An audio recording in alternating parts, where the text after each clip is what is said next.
Hello, welcome to Closing Chapters, Everyday Real Estate Tales. I'm your host, Brittany Frye. I'm a realtor, I'm a military wife, and I'm a mom.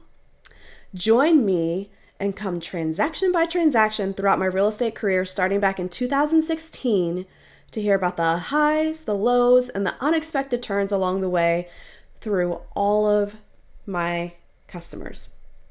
It's going to be a crazy ride, you guys. I am so excited to share the past, the current, and then what's coming in the future. Hang tight for the ride. Join me about being a realtor, a military spouse, and a mom. Can't wait to see you there. Happy Saturday, friends. I am so glad you were joining me today because today is all about the Fryes. Yes. In 2017, my husband and I purchased our first official investment property. This was a 4-unit property. It was a single brick rancher home with 4 apartments in it. We had 2 studio apartments in the middle, and we have 2 1-bedroom, 1-bath apartments on the outside. Each individual apartment has its own living space, bathroom, kitchen, and washer and dryer area. And it fits a full-size washer and dryer. I'm not talking about one of those tiny little stackables. It's pretty awesome. So this property is about 1,966 square feet. It has a full concrete basement underneath of it, unfinished, where all of the utilities and water heaters, storage is located, which is pretty cool. Made it very interesting and helpful whenever we have renovated and worked on the properties. So let's talk about it. When we were looking for properties, we decided we wanted to look for a multifamily property, meaning 2 to 4 doors. And we were really having a hard time finding exactly what we were looking for. Everything we were finding was honestly priced a little too high or not in a great area of town, and it just didn't make sense number-wise. The rents weren't going to cover the cost of it, and that's just not good business. So we kind of got to a place where we said, all right, we just need to sit back and relax. We're going to put this on the back burner for now. We're going to hang tight, and we'll come back around again in a couple months, see, if this is still what we want to do. Okay? Well, just like everything else in life, especially in real estate, you ever want business or you ever want something to come your way, you just let go. Say, all right, I'm done washing my hands of this, and it'll be fine. I'll be all right. Well, sure enough, we said, okay, let's just, let this go for now. We'll come back around to it. And within a week, I check the hot sheets every morning on my multiple listing system. And this 4-unit property, not even a mile away from our house, comes online for how much? I'll tell you in a little bit. You're not going to believe this. You really just are not going to believe it once you find out. So we snag up this property and we buy it as is. Totally fine with that. No inspections. Just as long as it meets appraisal, we're good. We're golden. Let's go. And the house definitely, or the units, really needed some repairs and updating, which was fine. We knew that, and we knew that we would just handle it as we could, a little bit at a time. Now, there were some surprises along the way, like when we pulled off the shower panels. It was 3 separate panels, and there was plywood behind it. So it's kind of like peel and stick linoleum on top of it. I don't know. Anyhow, all the plywood behind the shower panels were completely moldy and rotted and gross. So we really knew that was the first thing that had to happen. Was when we had the opportunity to, we needed to rip out the bathrooms very quickly in all the other units, because you can only assume if one is made this way, then the other ones were made that way. And they absolutely were. The other interesting thing was, instead of repairing or fixing subfloor, if there was an issue, it seemed like they just put another layer of subfloor. So there were 3 layers of subfloor in these properties, and all the way down to the bottom were actually the diagonal slats. They were 1x8, I think, boards, which is, like, I guess, the traditional really good way to do subfloors back in the day. So it's really interesting. The very hard part about that is you cannot find the same size board. And the biggest difference was like the height of the board. The older boards were a little bit thicker. The ones you can find now just really aren't as thick. So that makes it a little bit more interesting whenever you are putting on flooring. So you end up having to still put like a layer of glue on, or padding or whatever to try to help even that out. So we had to remove, several layers of flooring, the rotted boards from behind the shower, completely do new sheetrock in the bathrooms, and refinish them. It's no big deal. We knew that we were bringing on a project, and it was a-okay. And we'd done that a little bit at a time. Now we did a few partial renovations ourselves, and then we got to a point where we said, all right, it's time to let somebody that can get in quickly do the work and be efficient and get out so we can get it rented again, do the renovations for us. So eventually we have switched to letting a contractor help us with our property, and he has renovated 3 out of the 4 units for us. We are really looking forward to having the opportunity to renovate that 4th unit as well, and we'll keep on trucking there. He also put a new roof on for us, which was fantastic. So the property has had a lot of love, and that's really something important that I want to express. Our rental properties, we currently do not take any income from. Okay. So we have an account set up. All the money goes into it. Any money we need to spend for those properties comes out of it, and the rest hangs tight there. We keep that as an operating account. We also have a high yield savings account. So if we have a surplus, then it goes into that high yield savings account and hangs out there until we need it. And what I mean by that is, like I said, we're constantly renovating these properties and updating them and doing the right things for them. One of the other big renovations that we've been working on, and we have it in 2 of the 4 units, is putting in mini split HVAC units. These properties had window units and baseboard heat. Some of them still do. So that's not super advantageous. The window units sticking out the front of the house just really don't look great. We had wooden windows originally, so those frames were rotting. The HVAC drips down, the window unit drips down the brick and discolors it and makes it mildewy, and it's just not great. So it's one of the big things I really wanted to fix as we could. Now, it's kind of a hefty repair or improvement. It's about $7,000, give or take, each time that we put in one of those units. And I think we paid, I don't know, $8,000 in total for our whole entire roof. So it feels big, but we just know we have to do it a little bit at a time and that we're going to get there. And the bigger part is having the opportunity to do it whenever we're in between tenants and the property is available. So that way the contractor can go in and out as they need. So that's kind of how we end up playing it, is whenever a property is empty, we go into the unit, do whatever we need to, and then get it ready for the next tenant. So we have gradually done that, and it's been really cool. We've eliminated the baseboard heat and the window units. Most of the units have new vinyl windows in them now, and it looks amazing, so much better. Once again, can't wait to get into that final unit and get it updated and up to snuff as well. It's going to be fantastic. So the other big part of this that I want to explain to you is that if you intend on renting out a property, how important it is to keep the money separate, okay? So what I mean by that is whenever you are renting out your property, you're going to get a full lump sum from the rent.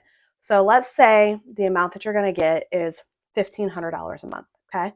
So maybe you rented it for more, you take your 10% management fee, whatever that is. For me, it's 10%. And then that's your remaining is $1,500, okay? That $1,500 does not belong to you personally. This is a business. It's the same thing with real estate agents. When you get that commission does not belong to you. It belongs to your business. I've had to learn this the hard way, okay? I used to keep my commissions, all of it. I didn't set back money for taxes. I spent $20,000 in repairs on my personal home, doing some updates, and then I made 2 trips to Korea to visit my husband while he was there. So I made a lot of money and I spent a lot of money, and then I didn't have a whole lot to show for it. I did and I didn't, right? But that was a big mistake, and I really learned the hard way that my money belongs in a business account set aside, and that if I want to pay myself, I can give myself a paycheck, I can give myself a quarterly bonus, whatever the case may be. But all of that commission is not mine to keep. All of this rental income is not yours to keep. Okay, so you've got $1,500.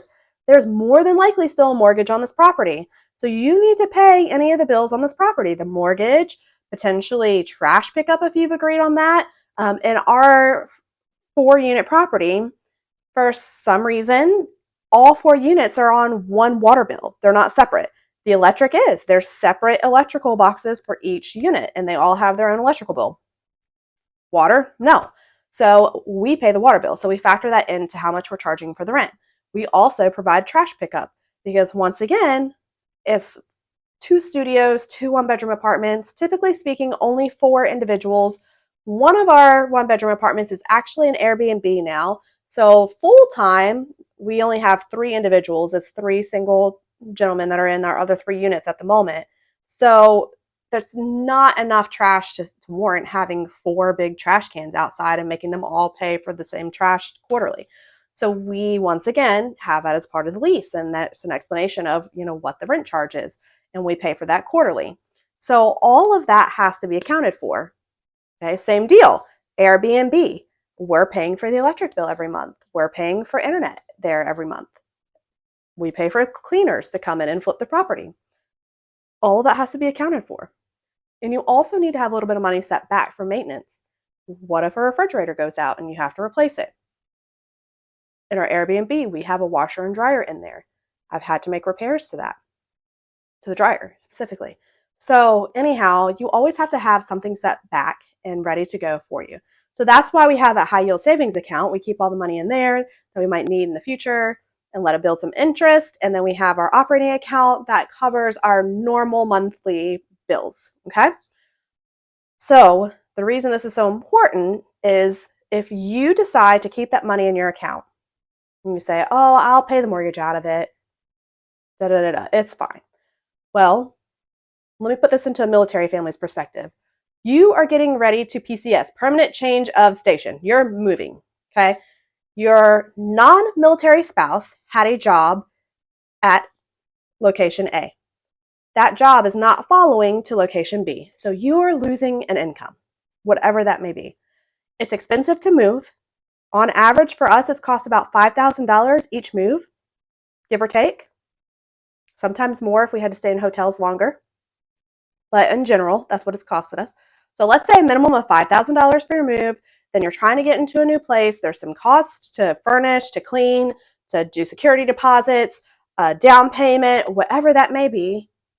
And then you're going, oh my gosh, we don't have this income and I'm just tight. I just need to use this money this month and it'll be better next month.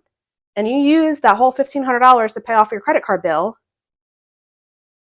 Where are you getting the money to pay that mortgage? You're not. So let's roll into a couple scenarios that we've had friends go through. I've had 2 different scenarios. One, we've had a friend that was renting a property and the owner had the property in a VA loan. They were military. They moved and rented out the property, stopped paying the mortgage. The house went into foreclosure and our friends had to move. Very limited notification. Had to just figure it out. There was no grace. There's no anything. It's, hey, the bank's taking over the property. We're selling it. Get out. That sucks. And that's no way to take care of another military family, especially when you're military yourself. You should have a lot of respect for one another and want to help each other and not put each other in a crappy situation. That was really tough. And it looks really bad. Second scenario, flip side.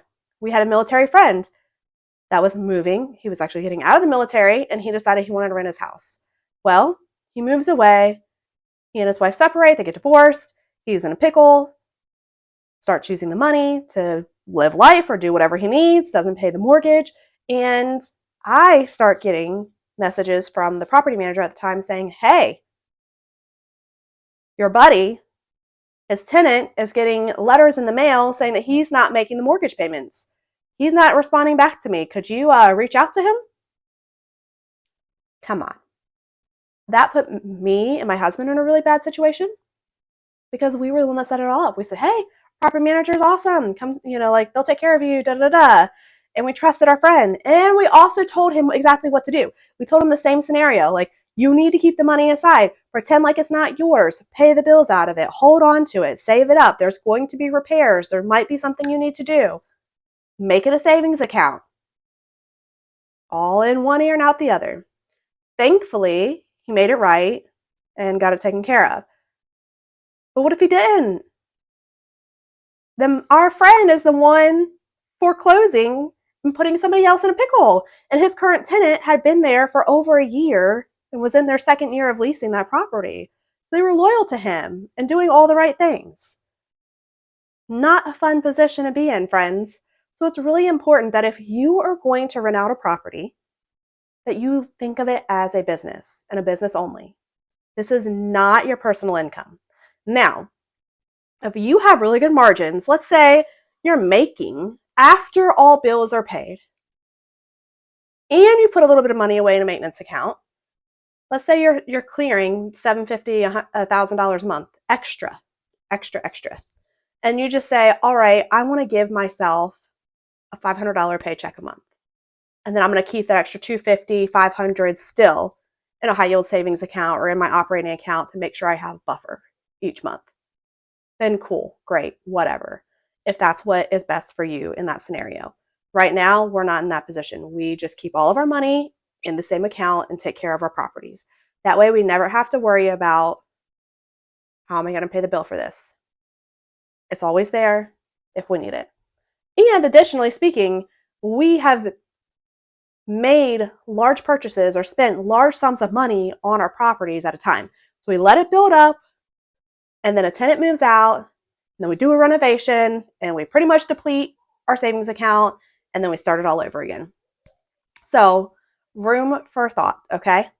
And also, I just want to remind you that once again, this can be such a lucrative savings account and set up for generational wealth.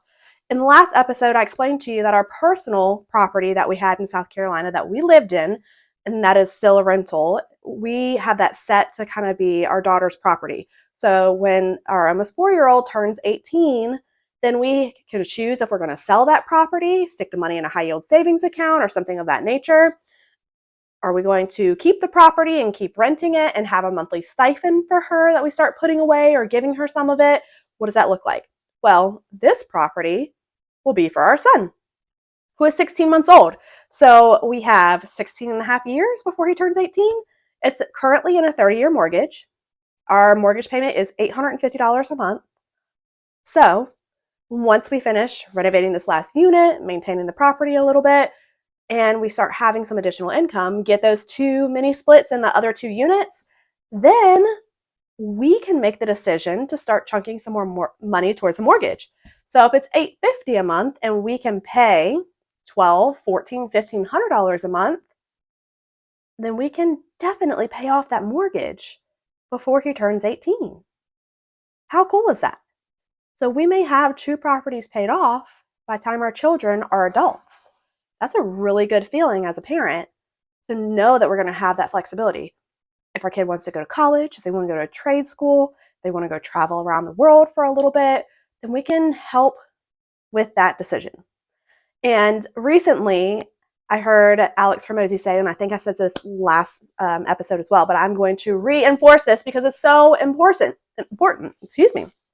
Alex Hormozy says, if you are saving money to give to your children for when you die, it's too late. If you die in your 80s and your children are in their 50s or 60s, they have already lived life. They've already done a lot of when they needed money, like college, like getting married, like having young children, like buying your first property, going on your first vacation, on a honeymoon, whatever the case may be.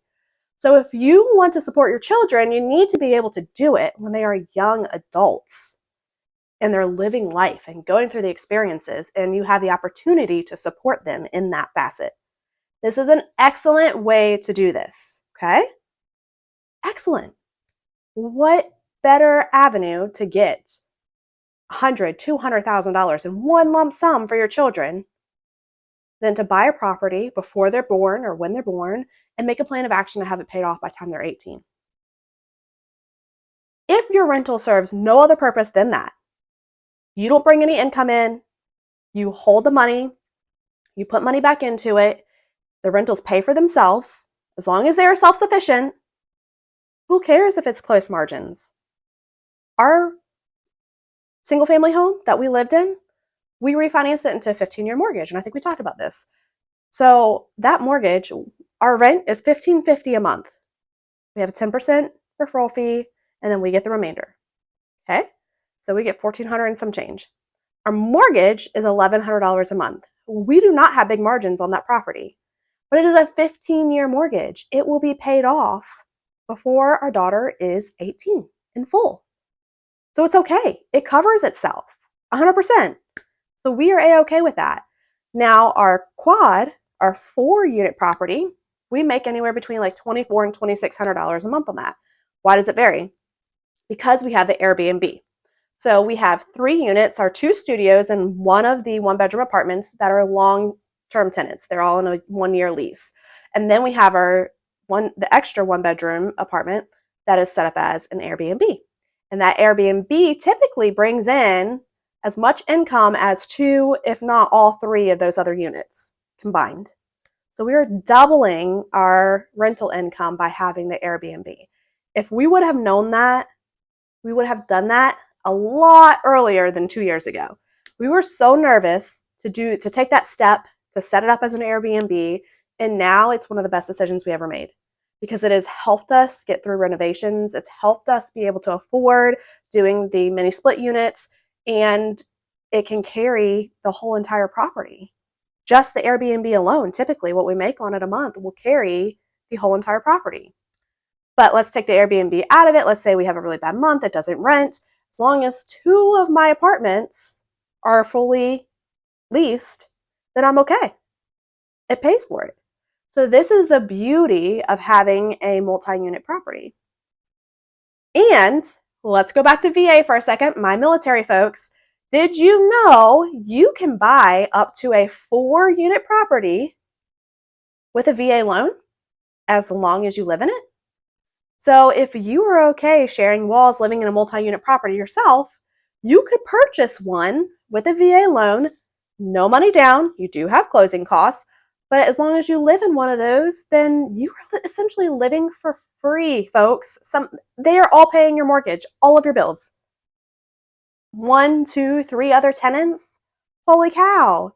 Even if you're in a duplex where it's just 2 houses, you're in one side, or 2 apartments, you're in one side, they're in the other, and they pay half, 3/4 of your bill, meaning your mortgage, your utilities, your trash, your internet. How awesome is that? I mean, I'd like somebody to pay half of my bills each month, or 3/4 of my bills each month, or all of my bills each month. That'd be pretty darn awesome. And talk about a savings account again, right?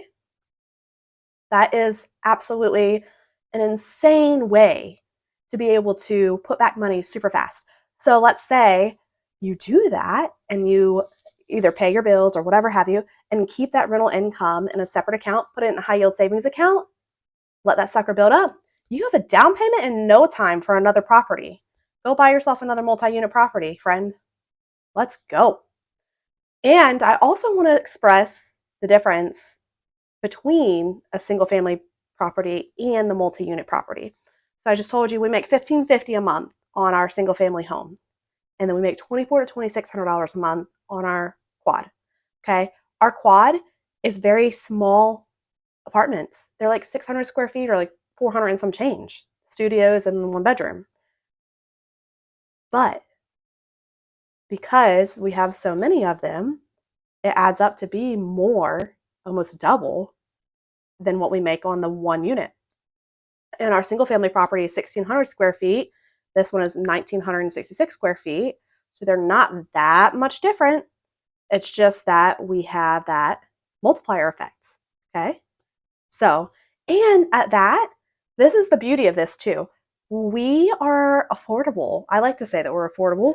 It's very, very hard now to rent anything reasonable under $1,000 a month, even a 1-bedroom apartment. We charge at most, the highest rent we have right now is $650 a month for a 1-bedroom apartment. That's pretty awesome, I think, in comparison to everything else. You know, when we started out, it was a lot lower, but the property was not renovated. And it was what it was left at whenever we took over it. We had current tenants in it. So it has gradually over the years increased a little bit. And especially as we have made renovations and totally gutted the units and redone them, So it's been great. I mean, we've gradually learned, we've gradually increased our income, and the properties have been self-sufficient. They have taken care of themselves from day one, which is a beautiful place to be. So I just want you to know that if you are considering making a move, looking at an investment property, multi-unit is definitely a great way to go. If you want to talk about it more, just how we did it, what it looks like, how could you accomplish it, is it for you, then let's talk. I would love to. I am an open book and I will tell you anything and everything I know. I will help you look for properties. I will get you with the right lender. Speaking of lenders, sidebar, we learned the hard way that you have to be very careful about the loan for this. So when you go from 3 to 4 doors, the down payment typically jumps from 20% to 25% if you're using a conventional loan. Okay. We had all of our numbers run off of that 20% down payment. And our lender said at the last minute, like literally the week we were closing, the numbers came back from underwriting. And she said, "Oh my gosh, I'm so sorry. I didn't catch that I didn't increase the down payment to 25%."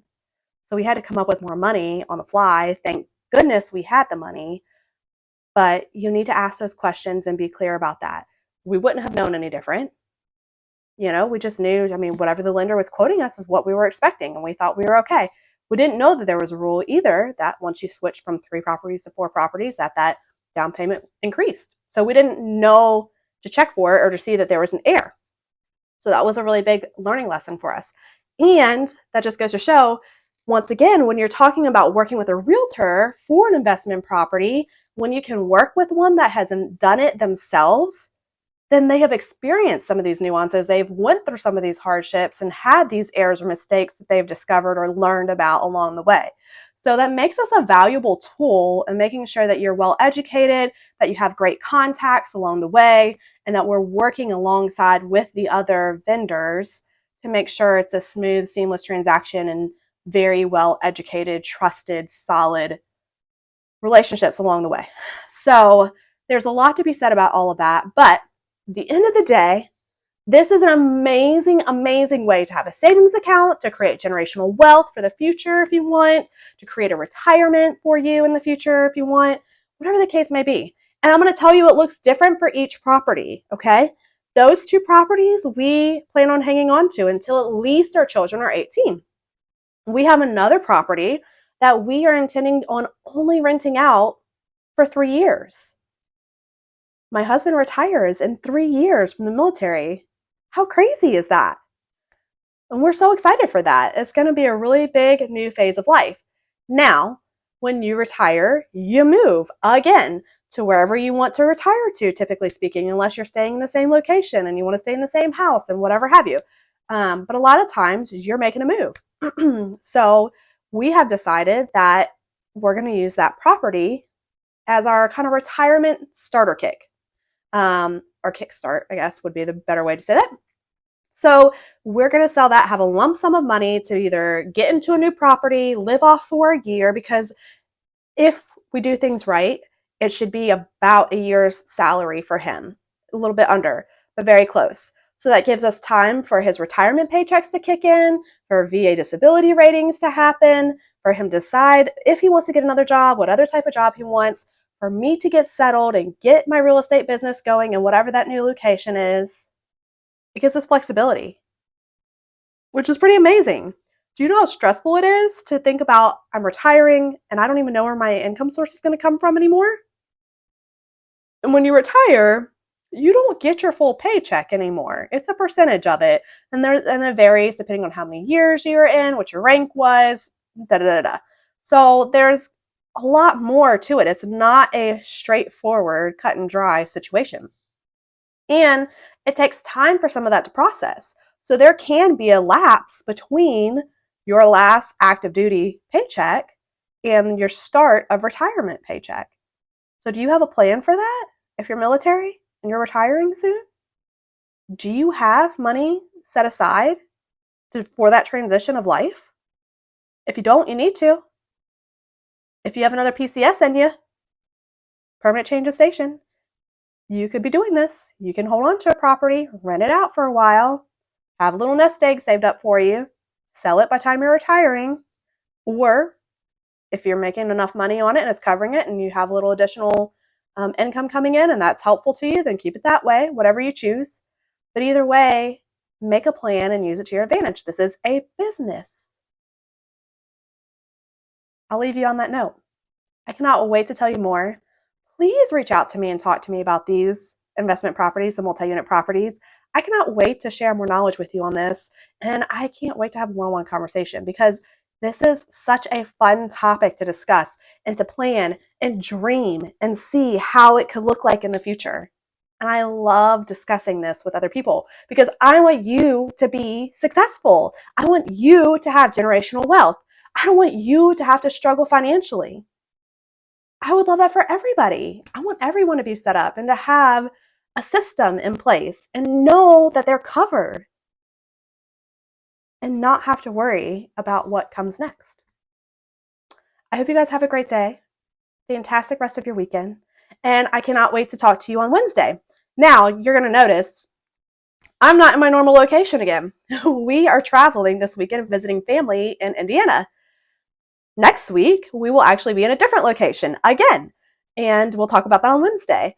We are in our slow season right now. I am, he is, and it's a great opportunity for us to get to travel and do some things. So we have been fully taking advantage of that because once things get busy again, that's all off the tables. We are all hands on deck, taking care of kids, taking care of work, and we don't have the flexibility and freedom to just come and go as we please. So we're really enjoying our time just to kind of take off and cruise on the weekends and do some stuff with family and share it with you along the way.